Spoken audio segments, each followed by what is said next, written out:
The Idol is HBO's newest hit drama following a budding pop star who's trying to make a comeback after taking time to grieve her mother. The fun begins when she meets a club owner whose ability to manipulate those around him surpasses even the pop star's prowess. Like all media platforms, Max is in the business of making money, and they figured out that hate watching is a compass to a goldmine. Sam Levinson's newest show seems to be taking notes from Mindy Kaling's Velma, the rich people you love to hate on White Lotus, and the Roy gang in Succession, because the antagonists in these shows outnumber the good guys. In addition to the content, controversy shines a black light on what's going on behind the scenes. Surely you know by now, but if you don't, here's a summary. Amy Seimetz was the original director for this project. Her intent was to explore a feminine perspective of the music business, and her previous work includes similarly high-risk thrills like The Girlfriend Experience and She Dies Tomorrow. Rumor has it that the show's star, the artist previously known as The Weeknd and newly baptized to his fans as Abel Tesfaye, pushed for a new direction and with it a new director. Enter one Sam Levinson. He has no shortage of drama, and even his most successful project, Euphoria, continues to be the subject of unforgiving think pieces, which is a rising trend for the newly christened show. The harshest critics are sparing no ink, as seen in the Rolling Stone's scathing articles and the barrage of commentary on Twitter. Despite the vitriol from the politically correct, this show is slated to be the talk of the summer and rival the cultural influence of another love it or hate it show. Much like how Zendaya was everyone's reason for tuning into drugs and sparkles, The Idol is packed with names you've heard of before. There's the musician that revolutionized club music, Lily Rose Depp, aka the only it girl to make Chanel work, comedy genius Rachel Sennett, my beloved yet sadly underrated pop star Troye Sivan, international sensation Jenny Ruby Jane from Blackpink, and Euphoria's very own Alexa Demie, for now in Blink and You'll Miss It cameo form. This first episode seems to have 3 acts. There is already a significant negative response to Lily Rose Depp's acting in the very first shot. She's the main focus in a close, long shot and performs a succession of emotions. The effect reminded me of Timothée Chalamet's crying credits in Call Me By Your Name and Mia Goth's end credit performance in Pearl. The most infamous comparison seems to be to Margot Robbie's Oscar-worthy cut from I, Tonya. The clear dishonesty in this performance is appropriate given that Jocelyn's doing a photo shoot and is clearly dissatisfied with the direction her career is going in. So after I finished this episode, this scene seemed almost like a metaphor for the rush of changing emotions and pacing in the many smaller conflicts that occur throughout the rest of this episode.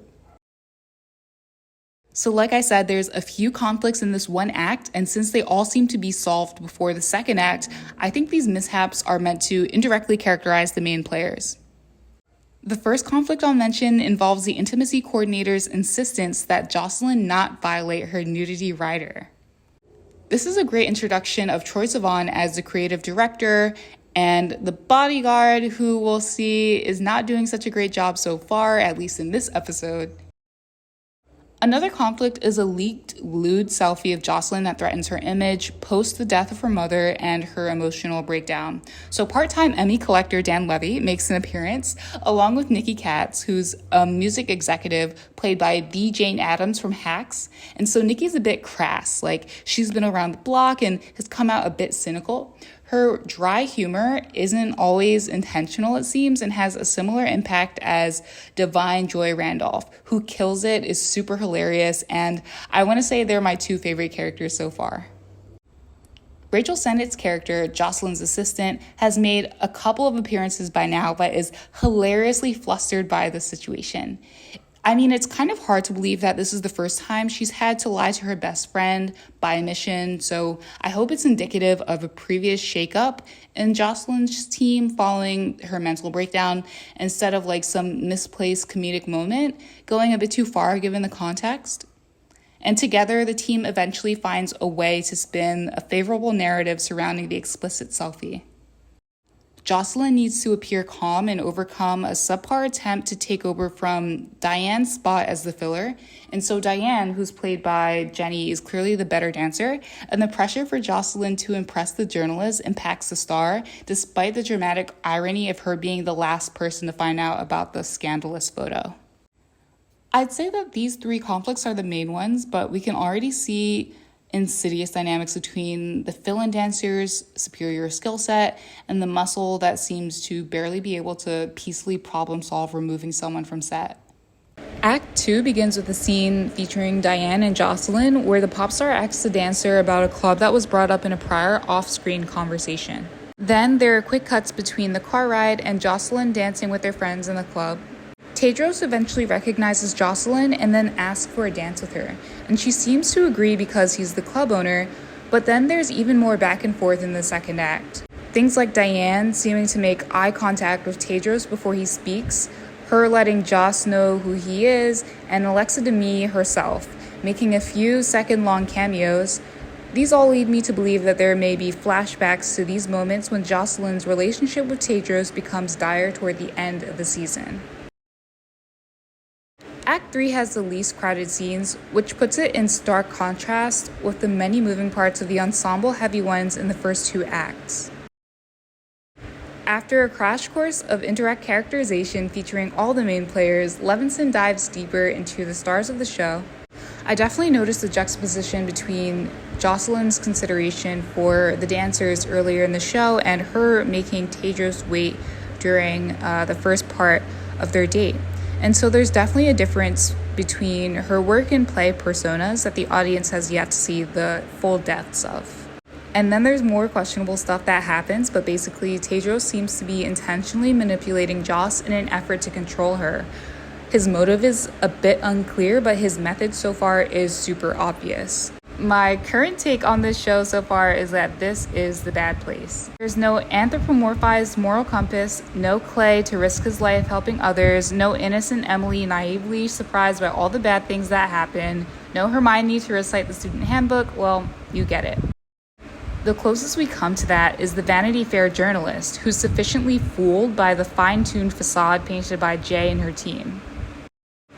This series has already had memeable and therefore culturally relevant moments. So what's next? Well, personally, I'm kind of interested in how the conversation in Act 3 goes. Joss makes it very clear to Tedros that she doesn't like the song that she's working on because it rings kind of vapid and inauthentic, and then he turns it into a problem of her caring about what other people think. We've seen over and over that Joss couldn't give less of an F about what other people think and is beginning to take that image even further, but it's very clear that she has lost control or some sort of direction since her mother's passing and seems relieved to have found someone willing to let her be pulled somewhere else, even if that's not where she had in mind.